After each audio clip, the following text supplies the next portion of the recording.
Y sin duda este fue uno de los temas, amigos, que centró la atención durante esta jornada aquí en la Asamblea Nacional. Este primer debate del proyecto de ley para evitar la especulación en el valor de las tierras y fijación de tributos. Fueron múltiples los aportes que fueron recibidos en el curso de la discusión y que ahora deberán ser sistematizados por la Comisión de Gobiernos Autónomos de la Legislatura. Entre ellos, y como lo recapitulábamos en el reportaje precedente, este pedido reiterado de eliminar la disposición reformatoria única de esta iniciativa correspondiente a estas regalías, la ampliación del plazo para el pago de regalías por parte de las empresas mineras. Un tema que se dijo no era materia de este proyecto de ley y por lo tanto se sugirió debía ser tramitado en otra iniciativa. Sobre este tema puntual y otros aspectos inherentes al proyecto de ley urgente en materia económica vamos a dialogar en nuestra siguiente entrevista.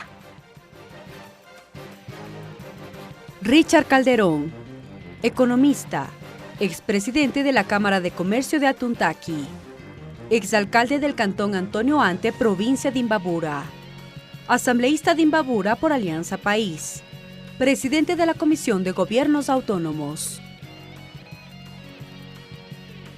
Asambleísta Calderón, bienvenido a TVL Noticias. Buenas tardes, un gusto compartir con ustedes. Una primera lectura, asambleísta, usted como presidente de la comisión que ha tramitado este proyecto de ley y ponente del informe respecto de lo que fue la discusión el día de hoy. Sí, yo creo que el debate se ha basado en los ejes de este proyecto de ley. Primero, no se grava a la primera venta, es decir, todos los ecuatorianos, luego de la aprobación de la ley, pueden vender sus bienes inmuebles y no grava el impuesto a la ganancia extraordinaria.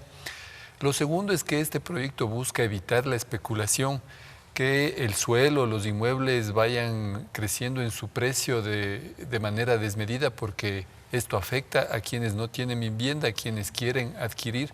Es un derecho que está en la Constitución y lo que busca es evitar que este problema se transforme incluso en una burbuja inmobiliaria, como ha sucedido en otros países. Los recursos van a los municipios para que se pueda invertir en agua potable, en alcantarillado. Es fundamental también que se actualicen los avalúos catastrales de los municipios, de tal manera que queremos que el Estado, como determina la Constitución a través de esta normativa, regule el mercado del suelo y garantice un desarrollo urbano ordenado con acceso a vivienda a todas las familias del Ecuador. Ha citado usted, asambleísta, al menos 3 ejes de este proyecto de ley y me gustaría profundizar brevemente en cada uno de ellos en función de lo que se dijo en el debate el día de hoy. Se manifiesta que este impuesto rige a partir de la segunda venta. Al respecto, se había planteado la necesidad de mejorar la redacción de manera que quede claro este elemento y que no esté sujeto a interpretaciones. Sí, lo vamos a revisar en la comisión. Insisto, un ciudadano puede vender su bien inmueble y no grava la ganancia extraordinaria. Y si es segunda venta, incluso tiene derecho a una ganancia normal, razonable, lógica, que está por el orden del 7.52% anual, una tasa efectiva de interés compuesto. Un ejemplo, si es segunda venta, si es primera no grava, si es segunda, una familia que compra un bien en $100.000, a los 10 años lo puede vender en más del doble, incluso en 210.000 y no grava un solo impuesto. Porque hay ciertas consideraciones a tener en cuenta. Sí, por ejemplo, esta tasa pasiva que le permite ganar lo normal.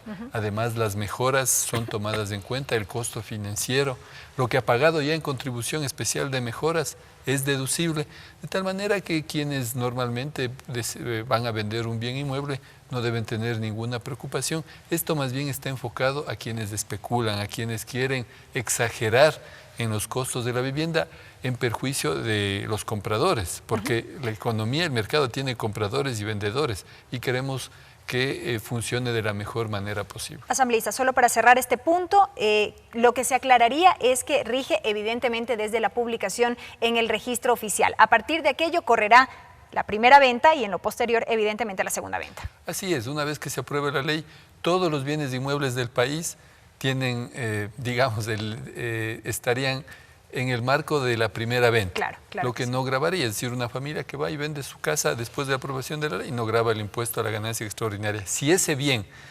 luego es vendido nuevamente, ahí grabaría la ganancia extraordinaria, pero hay esta posibilidad de una ganancia ordinaria normal. Correcto. Asambleísta, se dice que este proyecto de ley lo que busca específicamente es evitar la especulación. Al respecto, al interior de la misma Comisión de Gobiernos Autónomos, por ejemplo, el asambleísta Henry Cucalón cuestionaba que no se haga una diferenciación respecto de quienes hacen estas operaciones de manera lícita y quienes cometen actos ilícitos, es decir, incurren en especulación. Decía él y decía también otro legislador hoy en el debate que meten a todos en el mismo saco.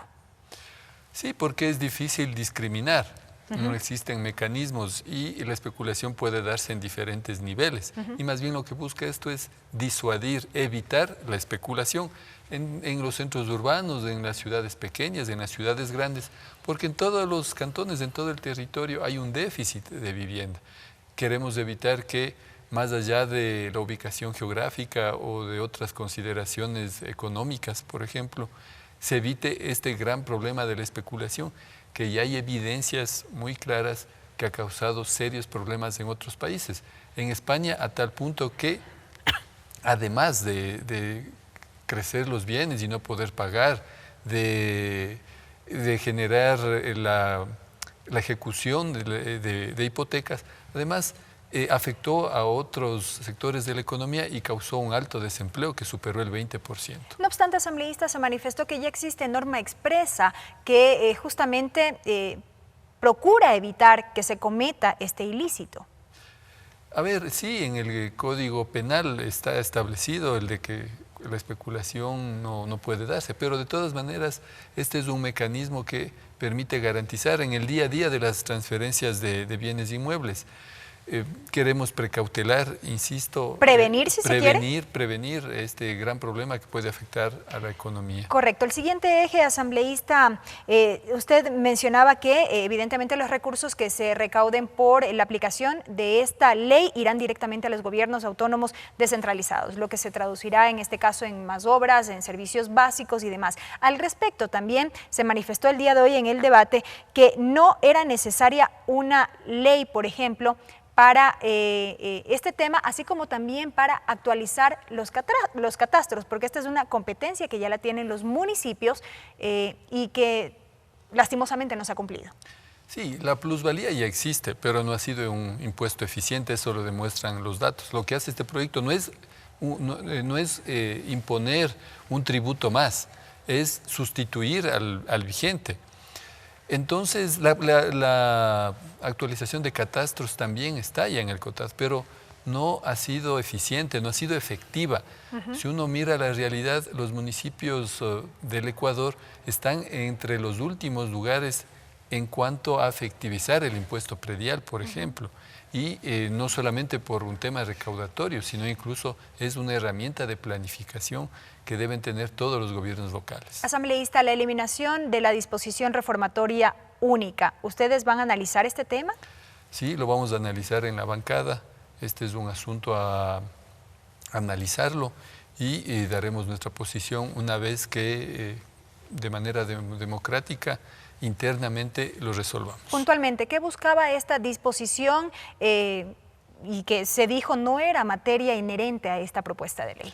Bueno, lo que buscaba, y así vino en el proyecto de urgencia económica, es ampliar la exoneración del impuesto a los ingresos extraordinarios de las empresas mineras después de recuperar su inversión a 48 meses.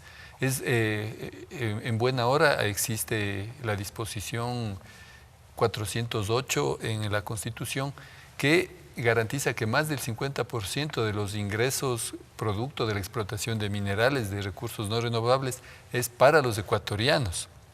Sin embargo, para que exista mayor atracción a la inversión extranjera, se ha planteado esta exoneración, no eliminar este impuesto, que es uno de los pocos países que tiene en el país, sino ampliarlo a 48 meses. Esto lo vamos a analizar en bloque y tendremos una posición en las próximas horas. Correcto. Para finalizar, asambleísta Calderón, también se había cuestionado la supuesta falta de bases técnicas para haber definido, para haber fijado, por ejemplo, la franja exenta para el pago del impuesto, así como también la base imponible. Se cuestionaba, por ejemplo, por qué 24 salarios básicos unificados y no más o no menos, o por qué el 75%, el pago del 75%. Allí hubo un planteamiento puntual de que esto pueda darse de manera progresiva. Esto es un tema que usted había advertido también podría ser analizado previo a la aprobación del informe para segundo debate. Sí, primero el 75% es un impuesto disuasivo que quiere evitar la especulación. No tiene per se un objetivo recaudatorio. Es decir, se le permite ganar al ciudadano una ganancia ordinaria del 7.52% anual de manera efectiva, más lo que el esfuerzo que ha hecho mejorando su casa también, si ha hecho una segunda planta, un cerramiento, esto va a ser considerado. Además, 2 años de trabajo que creo que es un incentivo también para que la gente pueda invertir y pueda tener una ganancia normal, de tal manera que ese es el sustento técnico. ¿No sería entonces sujeto de modificación? Hasta el momento la bancada ha decidido mantenerse. Cierto es, estamos todavía en el debate. ¿Cómo no? El jueves nos reunimos en la comisión y habrá el segundo debate, pero hasta el momento el proyecto de ley para el primer debate se ha mantenido en esos valores. ¿Este mismo jueves aprobarían el informe tentativamente? Está previsto, como determina la ley de la función legislativa, tenemos hasta 4 días y luego presentar a la presidencia de la Asamblea. Cumpliremos con esos plazos y estimamos que el próximo martes tendríamos el segundo debate. Correcto, asambleísta Calderón, y estaremos siguiendo de cerca el trámite de este proyecto de ley. Gracias por habernos acompañado, el asambleísta Richard Calderón, presidente de la Comisión de Gobiernos Autónomos de la Asamblea Nacional, a propósito de este primer debate del proyecto de ley urgente en materia económica, que busca justamente regular el valor, o evitar la especulación en el valor de las tierras y fijación de tributos.